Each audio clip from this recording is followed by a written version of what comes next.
வணக்கம் நண்பர்களே. நீங்க ஏஐ கிட்ட ஏதாவது கேள்வி கேட்டா அது சம்பந்தமே இல்லாத பதில சொல்லி உங்கள கடுப்பேத்துதா? அப்போ நீங்க சரியான இடத்துக்கு தான் வந்திருக்கீங்க. இன்னைக்கு நாம எப்படி ஒரு ஏஐ ஆர்கிடெக்ட் ஆகி அதோட முழு சக்தியும் பயன்படுத்துறதுன்னு கத்துக்க போறோம். வாங்க ஆரம்பிக்கலாம். இந்த ஒரு வரி ரொம்பவே ஆழமானது. யோசிச்சு பாருங்க. ஏஐங்கிறது ஒரு சூப்பரான ஷெஃப் மாதிரி. ஆனா நாம கொடுக்கிற ப்ராம்ப்ட் தான் அதுக்கு தேவையான பொருட்கள். நாம சரியான பொருட்களை கொடுத்தாதானே ஒரு சுவையான பிரியாணி கிடைக்கும். அதே மாதிரி தான் நாம தெரிவான சரியான ப்ராம்ப்ட் கொடுத்தாதான் ஏஐ கிட்ட இருந்து நமக்கு தேவையான பதில்களை வாங்க முடியும். சோ பிரச்சனை ஏஐ இல்ல, நாம கேக்குற விதத்துல தான் இருக்கு. பாருங்க, ஒரு சாதாரண யூசர் சும்மா கேள்விகளை மட்டும் கேட்பாங்க. ஆனா ஒரு ஏஐ ஆர்கிடெக்ட் அப்படி இல்ல. ஒரு பில்டிங்க்கு ப்ளூ பிரிண்ட் போட்டு ஒவ்வொரு செங்கலையும் கவனமா அடுக்கி ஒரு கட்டடத்தை உருவாக்குற மாதிரி நாம நம்மளோட ப்ராம்ப்டை டிசைன் பண்ணி ஏஐயை வழிநடத்தி நமக்கு தேவையான பதில்களை உருவாக்க போறோம். நாம ப்ராம்ப்டிங்கோட அடிப்படைகள், முக்கியமான டெக்னிக்குகள், அப்புறம் இதெல்லாம் நிஜ வாழ்க்கையில எப்படி யூஸ் பண்றதுன்னு ஸ்டெப் பை ஸ்டெப்பா பார்க்க போறோம். சரி, வாங்க அஸ்திவாரத்திலிருந்து ஆரம்பிக்கலாம். முதல்ல இந்த ப்ராம்ப்ட் இன்ஜினியரிங்னா அப்படி என்னதான்னு ஆழமா புரிஞ்சுக்கலாம். ப்ராம்ப்ட் இன்ஜினியரிங்னா சும்மா இன்ஸ்ட்ரக்ஷன்ஸ் கொடுக்கறது மட்டும் இல்லைங்க. இது ஒரு கலை, அதே சமயம் ஒரு அறிவியல். ஓப்பன் ஏஐ, கூகுள், ஆந்த்ரோபிக் மாதிரி பெரிய ஏஐ மாடல்ஸ் கிட்ட இருந்து நம்ம எதிர்பார்க்கிற பதில வாங்க சரியான வார்த்தைகளை சரியான வரிசையில பயன்படுத்துறது ஒரு கலை. அதே நேரத்துல அதுக்கு பின்னாடி ஒரு லாஜிக்கும் ஒரு கட்டமைப்பும் இருக்கு. நம்மளோட இன்ஸ்ட்ரக்ஷன்ஸ் எவ்வளவு தெளிவா இருக்கோ அந்த அளவுக்கு நமக்கு கிடைக்கிற பதிலும் அவ்வளவு துல்லியமா இருக்கும்.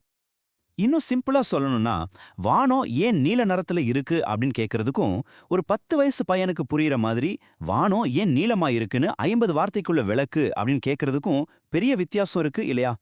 ரெண்டாவது முறையில நீங்க பதிலுக்கு ஒரு வடிவம், ஒரு நீளம், அது யாருக்கு போகணும்னு எல்லாத்தையும் கண்ட்ரோல் பண்றீங்க. ஒரு ஆர்கிடெக்ட் மாதிரி நீங்க இன்புட்டை டிசைன் பண்ணி அவுட்புட்டை கட்டுப்படுத்துறீங்க.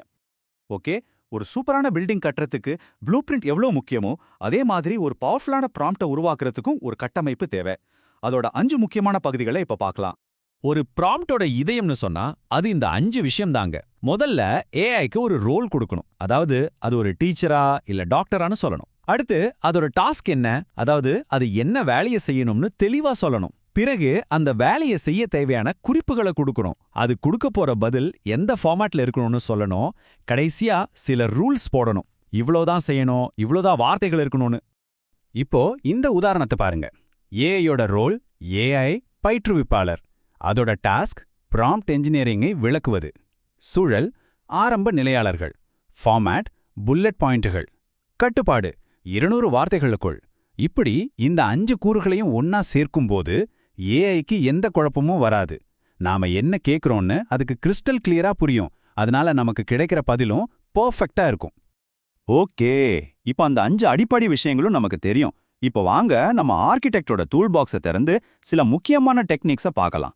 இந்த டெக்னிக்ஸ் நம்ம ப்ராம்ப்டை இன்னும் பவர்ஃபுல்லா மாத்தும். இங்க 2 முக்கியமான முறைகளை பார்க்குறோம். ஜீரோ ஷாட்டுங்கிறது ஒருத்தர்கிட்ட நேரா போய் வழி கேட்கிற மாதிரி. ஆனா ஃபியூ ஷாட் அப்படி இல்ல. அது அவங்களுக்கு ஒரு மேப் காட்டி வழி கேட்கிற மாதிரி. நாம சில உதாரணங்களை கொடுக்கும்போது ஏஐக்கு நாம என்ன மாதிரி பதிலை எதிர்பார்க்கணும்னு தெளிவா புரிஞ்சிடும். அதனால பதிலும் ரொம்பவே சரியா வரும். இப்போ இந்த கணக்க பாருங்களேன். இதுக்கு பதில் சொல்ல வெறும் தகவல் மட்டும் பத்தாது. ஏஐ கொஞ்சம் லாஜிக்கலா யோசிக்கணும். இந்த மாதிரி விஷயங்கள்ல சில சமயம் ஏஐ தடுமாற வாய்ப்பு இருக்கு. ஆனா இதுக்கு ஒரு சூப்பரான டெக்னிக் இருக்கு. அதுதான் செயின் ஆஃப் தாட் ப்ராம்ப்டிங். வாங்க அது எப்படி வேலை செய்யுதுன்னு பார்க்கலாம். இங்க தான் ஒரு மேஜிக்கே இருக்கு. நாம வெறும் பதில கேட்காம இத ஸ்டெப் பை ஸ்டெப்பா சால்வ் பண்ணுன்னு ஒரே ஒரு சின்ன கட்டளைய சேர்க்கிறோம். இப்படி கேட்கும்போது ஏஐ அவசரப்பட்டு பதில் சொல்லாம ஒவ்வொரு படியா யோசிச்சு ஒரு மனுஷன் கணக்கு போடுற மாதிரி போடுது. இதனால தப்பு நடக்கிற வாய்ப்பு ரொம்பவே குறையுது. கிடைக்கிற பதில்ல துல்லியம் அபாரமா அதிகமாகுது. சரி, பேசிக்ஸ் எல்லாம் ஓகே. இப்ப நம்ம ஸ்கில்ஸ்க்கு கொஞ்சம் பவரை பேத்தலாமா? ஒரு ப்ரொஃபஷனல் மாதிரி ரிசல்ட் வர வைக்க சில அட்வான்ஸ்டு பேட்டர்ன்களை பார்க்கலாம். இது ஒரு பவர்ஃபுல்லான முறை. இது ஒரு நாடகம் மாதிரி நினைச்சுக்கோங்க. சிஸ்டம் ப்ராம்ப்ட் மூலமா நாம ஏஐக்கு அது என்ன கேரக்டர்னு சொல்றோம். உதாரணமா ஒரு கண்டிப்பான கோடிங் மென்டார். அப்புறம் பயனர் ப்ராம்ப்ட் மூலமா அந்த கேரக்டர் என்ன பேசணும்னு சொல்றோம். இப்படி பிரிச்சிடுறதால ஏஐ தன்னோட கேரக்டரை மறக்காம ஒவ்வொரு முறையும் ஒரே மாதிரி நிலையான பதில்களை கொடுக்கும். டெக் உலகத்துல இது ஒரு உண்மையான கேம் சேஞ்சர். நாம ஏஐ கிட்ட அதோட பதில ஒரு குறிப்பிட்ட ஜேசான் ஃபார்மேட்ல தர சொல்லலாம். ஜேசான் என்கிறது கம்ப்யூட்டருக்கு ரொம்ப சுலபமா புரியுற ஒரு டேட்டா ஃபார்மேட். இதனால என்ன நன்மைனா, ஏஐ கொடுக்குற பதில நாம அப்படியே காப்பி பண்ணி நம்ம ஆப்ஸ்லயோ வெப்சைட்லயோ யூஸ் பண்ணிக்கலாம், எந்த குழப்பமும் இல்லாம. இது டெவலப்பர்ஸ்க்கு ஒரு பெரிய வரம். இங்க பாருங்க, ஏஐய எப்படி ஒரு கம்ப்ளீட் ப்ராஜெக்ட் மேனேஜர் மாதிரி வேலை வாங்கலான்னு ஒரே ப்ராம்ப்ட்ல பல கட்டளைகளை சேர்த்து ஒரு பெரிய வேலையை ஏஐய செய்ய வைக்க முடியும். புதுசு ஐடியாஸ் கொண்டு வரதுல இருந்து அதுல பெஸ்ட்டை செலக்ட் பண்ணி அதுக்கு ஒரு பிசினஸ் மாடல் உருவாக்குற வரைக்கும் எல்லாத்தையும் ஒரே ப்ராம்ப்ட்ல முடிக்கலாம். இது நம்ம நேரத்தை மிச்சப்படுத்துற ஒரு அருமையான வழி. சரி, இவ்ளோ டெக்னிக்ஸ்லாம் நம்ம டூல் பாக்ஸ்ல இருக்கு. ஆனா அசல் கேள்வியே இதை வச்சு நம்ம வேலையில நம்ம படிப்புல என்ன செய்ய முடியுங்கிறது தான். வாங்க சில நிஜ உலக உதாரணங்களை பார்க்கலாம். டெவலப்பர்ஸை பொறுத்த வரைக்கும் ப்ராம்ப்ட் என்ஜினியரிங் ஒரு சூப்பர் பவர் மாதிரி. கோட்ல இருக்கிற தப்பை கண்டுபிடிக்கிறது, தானா ஏபிஐகளை உருவாக்குறது, ஏன் டாக்குமெண்டேஷன் எழுதுற மாதிரி போர் அடிக்கிற வேலைகளை கூட ஏஐ கிட்ட கொடுத்துடலாம். இதனால அவங்க தங்களோட நேரத்தை புதுமையான விஷயங்களை உருவாக்குறதுல செலவழிக்க முடியும். மாணவர்களுக்கு இது 24/7 உங்க கூடவே இருக்கிற ஒரு பர்சனல் டியூட்டர் மாதிரி. ஒரு பெரிய கட்டுரையை நொடியில சுருக்கி புரிஞ்சுக்கலாம், பரீட்சைக்கு பிராக்டிஸ் கேள்விகளை உருவாக்கிக்கலாம், எவ்வளோ கஷ்டமான டாபிக்கா இருந்தாலும் அதை சிம்பிளா விளக்கி சொல்லலாம். இது படிப்புச் சுமையை குறைச்சு புரிதலை அதிகப்படுத்தும். யூடியூப் கிரியேட்டர்ஸ், எழுத்தாளர்கள் மாதிரி படைப்பாளிகளுக்கு சில சமயம் ஐடியாவே வராது. ஆனா இப்போ அவங்களுக்கு ஒரு டயர்டே ஆகாத ஒரு கிரியேட்டிவ் பார்ட்னர் இருக்காங்க. புது வீடியோ ஐடியாக்கள், சோஷியல் மீடியா போஸ்ட்கள், ஏன் ஒரு முழு பிசினஸ் ஐடியாவை கூட உருவாக்க இந்த திறன்களை பயன்படுத்தலாம். இந்த முழு விளக்கத்துல இருந்தும் நீங்க ஞாபகம் வச்சுக்க வேண்டிய சில கோல்டன் ரூல்ஸ் இதோ.